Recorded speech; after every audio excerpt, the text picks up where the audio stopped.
AI is great at recognizing patterns in data and identifying similar situations observed in the past, it is usually at a loss on how best to act in new and previously unseen situations, such as the COVID-19 outbreak.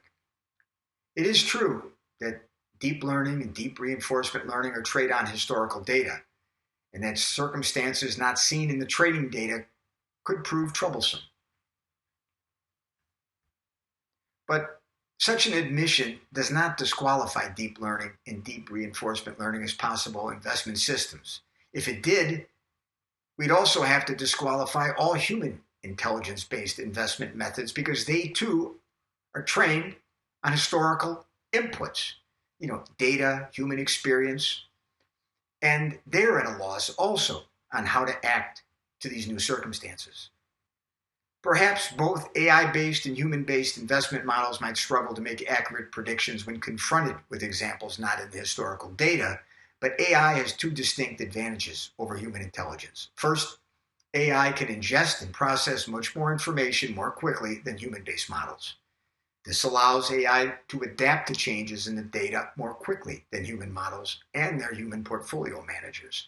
Second, these systems are unencumbered by human biases that might impair or delay their adaptation to new circumstances. And also, recalling what we said above, what appears as new and previously unseen to humans might not appear that way to an alien intelligence.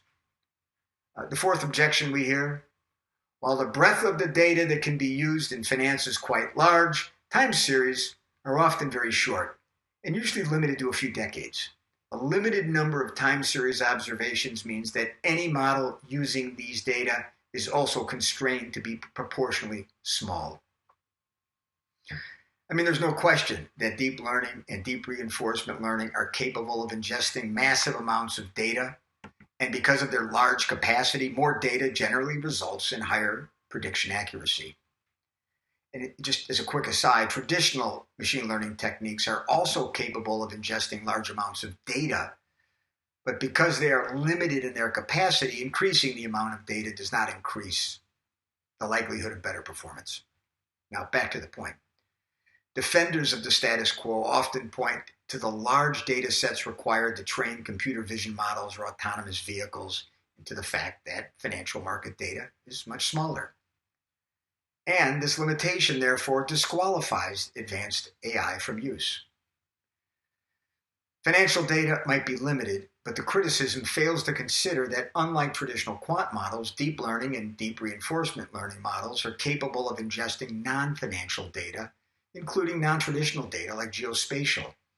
And the type, kind, and volume of these data are growing daily, giving engineers a broader palette from which to paint.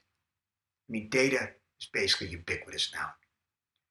Also, the claim that massive data sets are required to properly train deep learning and deep reinforcement learning models is a bit too coarse of a claim. It is true that a computer vision model benefits from a large set of images, but this is because the ratio of observation to features.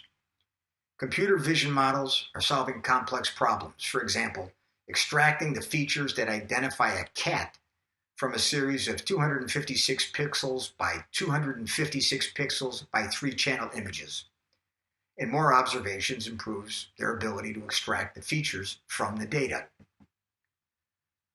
A DL or DRL investment model would likely benefit from a large data set, but using sparser financial time series data should not degrade a model's performance, because the ratio of observations to features is much larger in this case.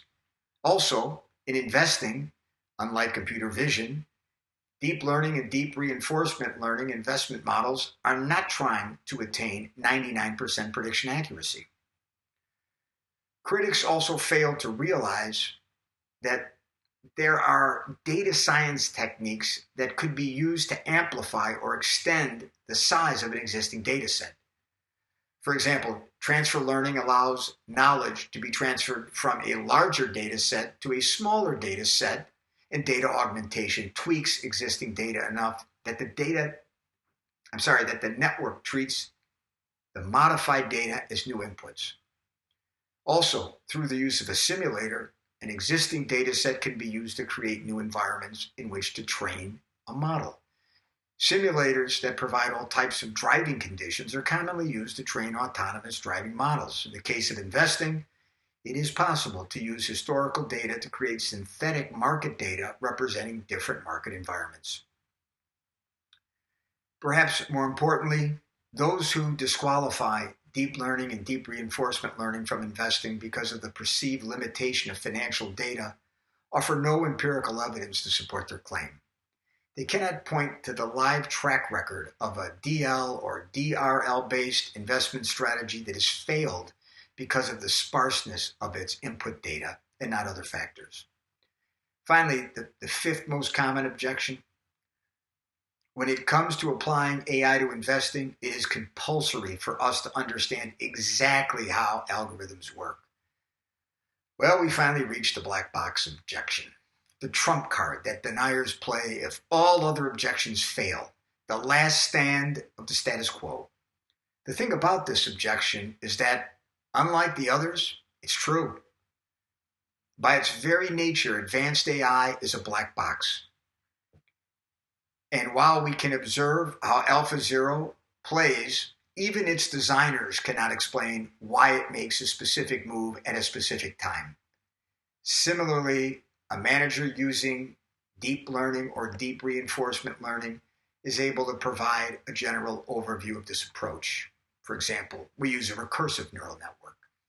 And the manager can provide the model's inputs and outputs, but it cannot explain why it makes a specific investment decision. This is because advanced AI models are not hand-coded. They are deep neural nets that build themselves and learn in a way that humans cannot fully explain. You can't just look inside a neural network to see how it works. A network's reasoning is embedded in the behavior of thousands of simulated neurons, arranged in dozens or even hundreds of intricately interconnected layers. The neurons in the first layer each receive an input, like the intensity of a pixel in an image, and then perform a calculation before outputting a new signal. These outputs are fed in a complex web to the neurons in the next layer, and so on until an overall output is produced.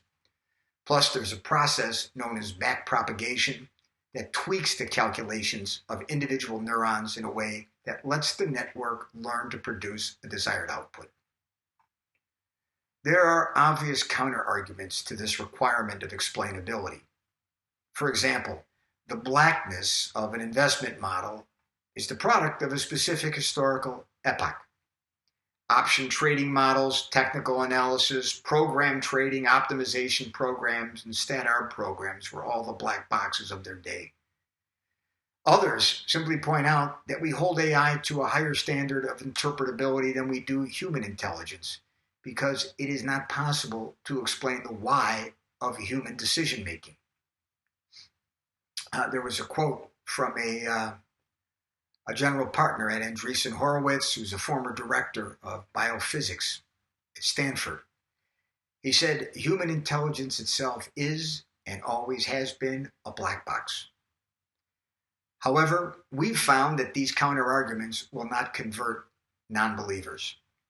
Advanced AI's creation of a new type of knowledge reveals explainability to be an old world criterion that is entirely inadequate for reasons that transcend investing. I mean, at the end of the day, we either forswear certain types of knowledge, for example, deep learning generated medical diagnoses, or we force such knowledge into conformity, thereby lessening its discovered truths.